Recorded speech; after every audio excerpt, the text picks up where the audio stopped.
যারা খুন করে, অন্যায়ভাবে হত্যা করে, এদের সঙ্গে ইসলাম এবং মুসলমানদের কোনো সম্পর্ক নাই, নাকি আছে? বরং যারা অন্যায়ভাবে হত্যা করছে, অন্যায়ভাবে খুন করছে, এদের বিরুদ্ধে অবস্থান নিচ্ছে, অবস্থান নিয়ে কোরআন এদের বিরুদ্ধে বিচারের ব্যবস্থা করে রেখেছেন। বলুন সুবহানাল্লাহ। রব্বুল আলামিন এদের জন্য কঠিন বিচারের ব্যবস্থা করেছেন। দুনিয়াতেও এদের জন্য শাস্তি, আখিরাতেও রব্বুল আলামিন শাস্তির ব্যবস্থা করে রেখেছেন। এদের কি হবে শুনুন, সূরাতুন নিসা আয়াত নম্বর 93। রব্বুল আলামিন বলেন, ওয়া মাইয়াকুতুন মুমিনান মুতাআম্মিদান ফাজাযাউহু জাহান্নামু খালিদান ফিহা ওয়া গাদিবাল্লাহু আলাইহি ওয়া লা'নাহু ওয়া আ'আদ্দা লাহু আযাবান আযীমা। যেই বা যারা ইচ্ছাকৃতভাবে হোক, জেনে বুঝে যারা কোনো মুমিন বান্দাকে হত্যা করবে, তাদের স্থান হবে জাহান্নাম, যেখানে তারা চিরস্থায়ী থাকবে, চিরকাল থাকবে, সেখান থেকে বের হবে না ঘোষণাকার।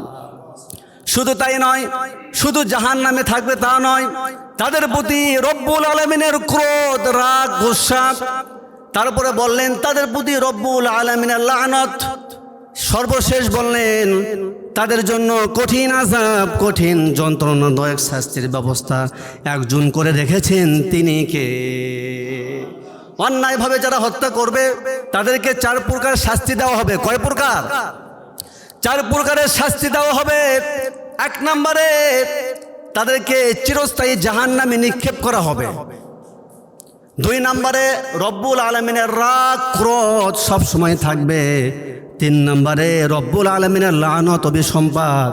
4 নম্বরে সর্বশেষ যেটা, রব্বুল আলামিন তাদের জন্য কঠিন আযাবের ব্যবস্থা করে রেখেছেন।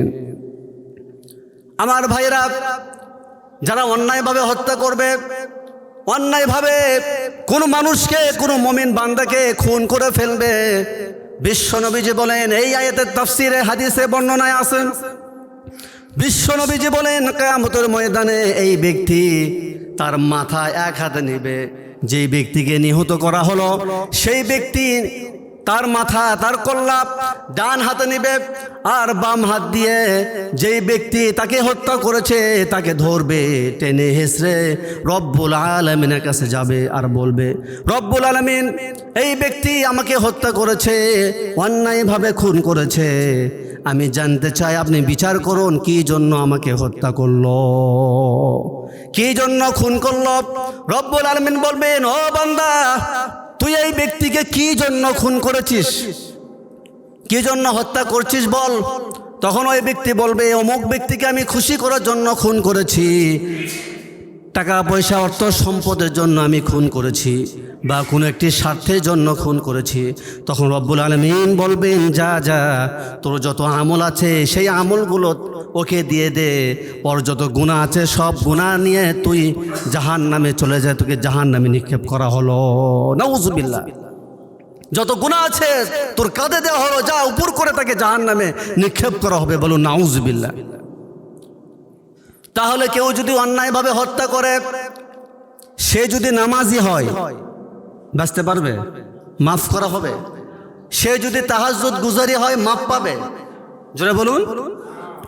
সে যদি প্রত্যেক বছরে বছরে বড় বড় হজ করে আসে, উমরা করে আসে, সে কি মাফ পাবে? তাও মাফ পাবে না। সে যদি মসজিদ তৈরি করে দেয় মাফ পাবে? এরপরেও পাবে না।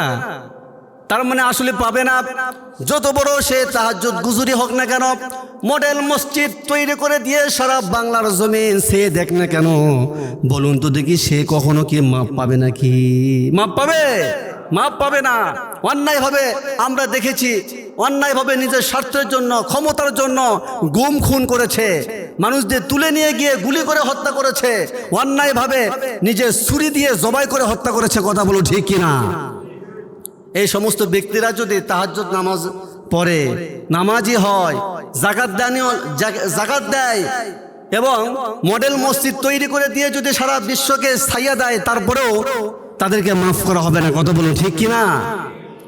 এই ঘোষণা কার? আল্লাহ তাআলা।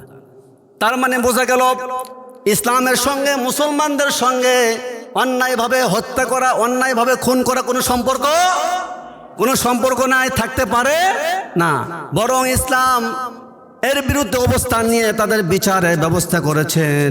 রব্বুল আলামিন বলেন, শুনুন, যারা মুমিন বান্দা তারা কখনো হত্যা করতে পারে না, যারা আমার নবী তারা কখনো অন্যায়ভাবে কাউকে হত্যা করতে পারে না, বরং যারা মুমিন বান্দা তাদেরকে এই কাফের মুশরিকরা হত্যা করেছে।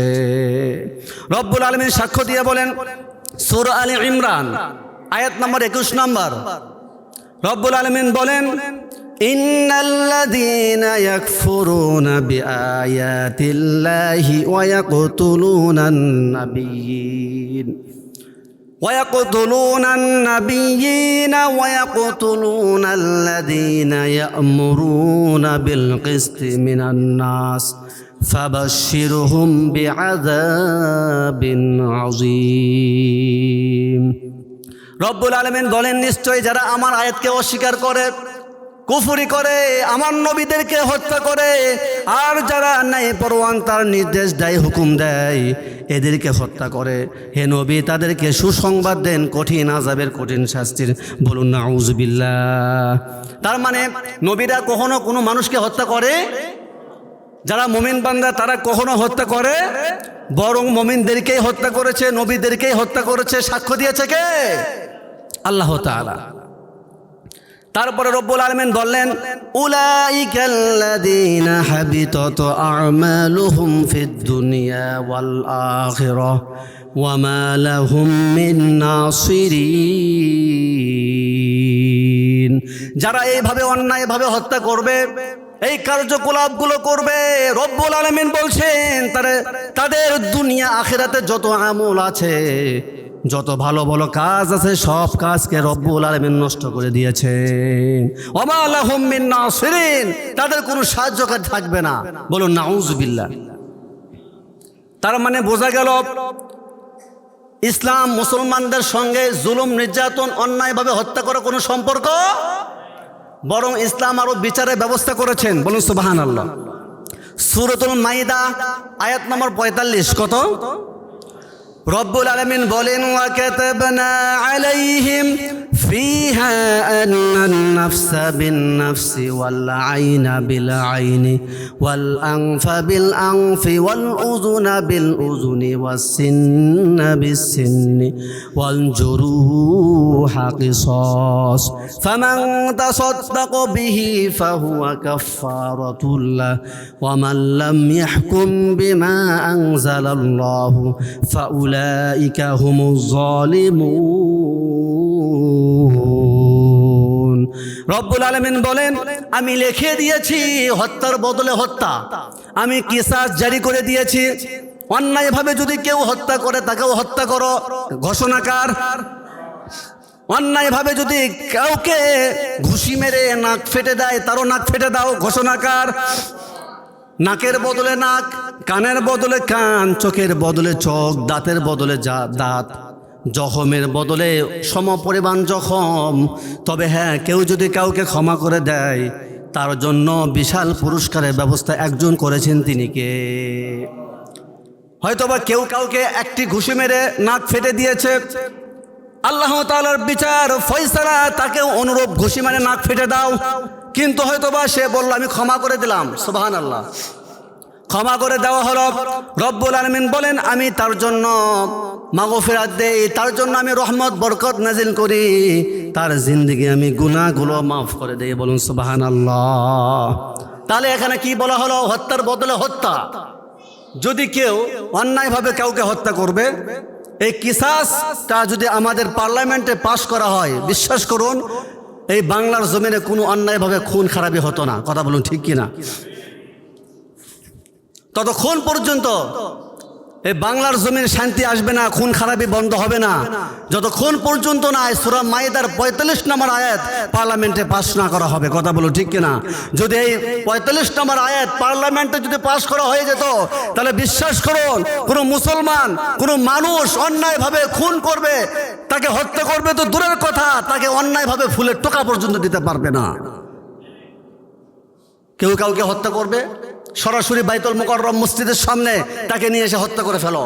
কেউ কারো হাত কেটে ফেলবে, তাকে অনুরূপভাবে হাত কেটে দাও, নাক কেটে দাও, কারো কান নষ্ট করে ফেলবে, কান নষ্ট করে ফেলো, দাঁত ফেলে দাও। বিশ্বাস করুন, বাংলার জমিনে কোনো অন্যায়ভাবে খুন খারাপে হতো না। কথা বলুন ঠিক কিনা? এই জন্য বাংলার জমিনে কোরআনে আইন প্রতিষ্ঠা দরকার আছে না নাই? জোরে বলতে হবে, আছে না নাই? এই জন্য যারা এইভাবে এগুলো ঘটনাকে ইসলামের পিছনে ঘুরিয়ে পিছিয়ে লাগিয়ে দেয়, তারা জানে না আল্লাহ তাআলা কত সুন্দর বিধান দিয়েছেন।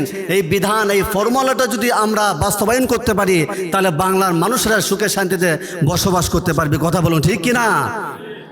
আমরা সকলেই ওসমান হাদির ভাইয়ের জন্য দোয়া করব। আল্লাহ তাআলা ওনাকে শহীদ মর্যাদা দান করুন। আল্লাহ তাআলা ওনাকে জান্নাতের উচ্চ মাকাম দান করুন। আমরা ওসমান হাদি ভাইয়ের জন্য প্রস্তুত। ভারতের বিরুদ্ধে, আগ্রাসনের বিরুদ্ধে আমরা প্রস্তুত। কোন ভারত এই বাংলার জমিনে তাদের আধিপত্য বিস্তার করবে, দাসত্ব কায়েম করবে, গোলামি কায়েম করবে, কোনো মানুষ তা করতে পারবে না। আমরা বরদাস্ত করতে পারবো না। প্রয়োজনে আমরা বুকে তাজা রক্ত দিয়ে সেগুলো রক্ষা করব। কথা বলো ঠিক কিনা? আল্লাহ তাআলা আমাদের সকলকেই উত্তম বুঝ দান করুন, বলুন আমিন। ওয়া আখিরু দাওয়ানা আলহামদুলিল্লাহি রাব্বিল আলামিন। আসসালামু আলাইকুম ওয়া রাহমাতুল্লাহি ওয়া বারাকাতুহু।